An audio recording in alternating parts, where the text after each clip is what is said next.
The Early Pandyan Kingdom. It was one of the three old kingdoms with crowns in the Tamil world. A civilization that grew strong at the very bottom tip of India. It grew in good farming lands and along coasts rich with pearls. This is now the state of Tamil Nadu. They spoke the old Tamil language, their identity tied closely to neighbors and rivals, the Cheras to the west, the Cholas to the northeast. Together, these three shaped politics and culture. They created a lively mix of trading, fighting, and art that has lasted for thousands of years. Not just kings and battles, but a society figuring out who they were. Their era is called the Sangam Age, roughly 400 BCE to 200 CE, dates based on writings and finds. The Pandyans lived mainly around the Vaigai River. Madurai was their heart. Politics, markets, religion, and learning. From Madurai, their influence spread to farms and coastal ports. Those ports linked them to the wider world. We study them through Sangam texts, poems, and long stories. And through archaeology, digs, inscriptions, coins with the fish symbol, and remains of old towns. Artifacts tie stories to real life and build the timeline. Placed at India's southern edge, they had naval and economic advantages. Their coastline touched the Arabian Sea and the Bay of Bengal, making sea trade vital. Maritime trade brought wealth and links as far as Rome, so their story is deeply tied to the ocean, to pearls, and to ships that carried Tamil culture across the seas. The ocean really was central to who they were. The chronology of the early Pandyan kings is drawn primarily from the laudatory verses of Sangam literature, where court poets celebrated the valor, generosity, wisdom of their patrons. These poems provide a list of names, but fixing their reigns to precise dates remains a challenge for historians. One of the most celebrated figures from this mythic past is Nedunjelian, associated with great power and military prowess. Believed to have ruled around the 3rd to 2nd century BCE, he is famed for his victory at the Battle of Talayalanganam. He stands as a powerful symbol of Pandyan authority. Another prominent ruler is Nedunjeralathan, praised for bravery and patronage of the arts. The name also appears in Chera contexts, but Pandyan literature claims a monarch of this name in their lineage, likely in the 2nd to 1st century BCE. Perhaps the most historically attested early king is Nedunjelian, who is mentioned in the epic Silapatikaram. His reign is tentatively placed from the 1st century BCE to the 1st century CE. He's remembered for ordering the execution of Kovalan, an injustice that, legend says, led Kannagi to burn Madurai. The story ties Pandyan kingship to Tamil morale and literary memory. Timelines remain estimations, pieced from literature and archaeology. Sangam poets wrote art, not formal history. Thus kings like Mudukudumi Peruvaludi, famed for many Vedic sacrifices, exist in a realm between history and legend. Together, these figures form the early Pandyan royal narrative, a dynasty whose power was measured not only in territory controlled, but also in the verses that immortalized their names. From c. 400 BCE to 200 CE, poetry and power intertwined. The fish emblem swam through both story and state. In court, words could outlast wars, and inscriptions turned memory into monument. The political life of the early Pandyan kingdom revolved around its magnificent capital, Madurai. Situated on the banks of the Vaigai River, Madurai was the administrative and military heart of the realm. From this central seat of power, the Pandyan kings governed their territories, fertile agricultural hinterlands, strategic coastal towns. The king was the supreme authority, protector of his people, and upholder of dharma, righteous order. His court was a dynamic space where policy was decided, justice was dispensed, culture was patronized, supported by a council of ministers and a network of local chieftains governing smaller regions on his behalf, ensuring stability across the kingdom.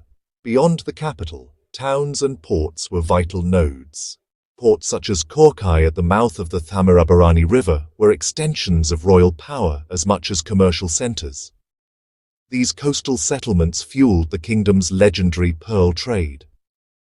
Pearl fishing in the Gulf of Mannar was state-controlled, filling the royal treasury and funding military campaigns and public works.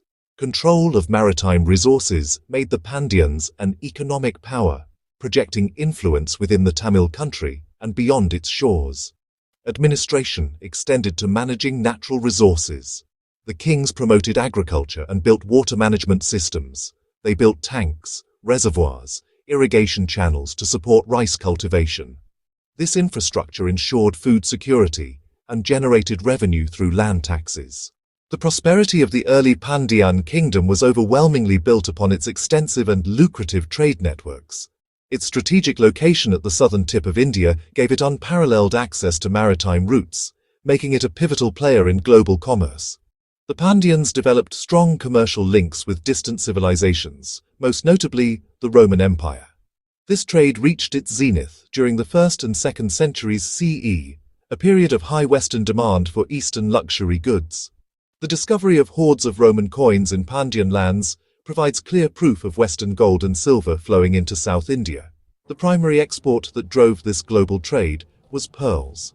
The Pandyan coast, especially around Korkai, was famed for superior pearls. Roman authors like Pliny the Elder wrote about the immense value of these gems. In addition to pearls, the Pandyans exported fine muslin textiles, precious stones like beryls, spices such as pepper, transported from the Chera kingdom through Pandyan ports. In return, the Pandyans imported goods for the elite: amphorae for wine and olive oil, Aretine ceramics and Mediterranean glass. Section 5. The Soul of the Age, Sangam Culture and Literature. The cultural identity of the early Pandyan Kingdom is inseparably linked to the Sangam literary tradition. According to legend, the Pandyan kings were the patrons of 3 successive Sangams: First Sangam, mythical; Second Sangam, mythical; Third Sangam. Works survive. These gatherings brought together brilliant poets and scholars to compose and compile a vast corpus of Tamil literature. The Third Sangam's works have survived, providing a priceless window into the life, values, and society of the period. This literature dates from around 300 BCE to 200 CE, and is the primary source for our understanding of the Pandyans. Sangam literature is broadly divided into 2 main categories: Akam, the interior world of love; Puram, the public world of war and kingship. Panegyrics praised martial prowess and royal generosity. They speak of bravery on the battlefield, the anxieties of women waiting for their lovers to return, the simple joys of village life, the complex duties of a monarch. The literature reflected a wide cross-section of society. Sangam poetry is also a crucial historical document. The poems contain names of kings, queens, chieftains, towns. They describe social customs, religious beliefs, economic activities, and material culture in vivid detail. Poems mention the bustling markets of Madurai, the pearl fishers of Korkai, and the arts of the time. Through these verses, the early Pandyans are shown as a living society filled with passion, conflict, creativity. Section 6. Gods and Mortals, Religion and Temple Life. The religious landscape of the early Pandyan Kingdom was diverse and evolving. Early worship focused on indigenous nature-based deities. People venerated local gods in trees, honored spirits of rivers, and worshipped mountain deities: Murugan of the hills, a deity of war, and a deity of love. Murugan was central in the Pandyan pantheon, and remains so in Tamil culture. The worship of hero stones honored warriors fallen in battle. These beliefs were tied to land and daily life. Later, Vedic rituals and Brahmanical concepts gained influence, especially in court. Kings like Mudukudumi Peruvaludi are praised for Vedic sacrifices. Rituals and land grants helped legitimize rule. Tamil deities syncretized with the pan-Indian pantheon. Murugan identified with Kartikeya, Kotravai with Durga. Temples evolved from simple shrines to patronized centers, though few early structures survive. Section 7. The Fabric of Society, Daily Life and Social Order. Daily life was shaped by occupation, location, and social standing. Most people lived in rural villages, their lives ruled by agriculture. Rice thrived in fertile plains and millet in drier uplands. Homes were simple, mud walls with palm or straw thatch. Families worked together, life paced by planting and harvest.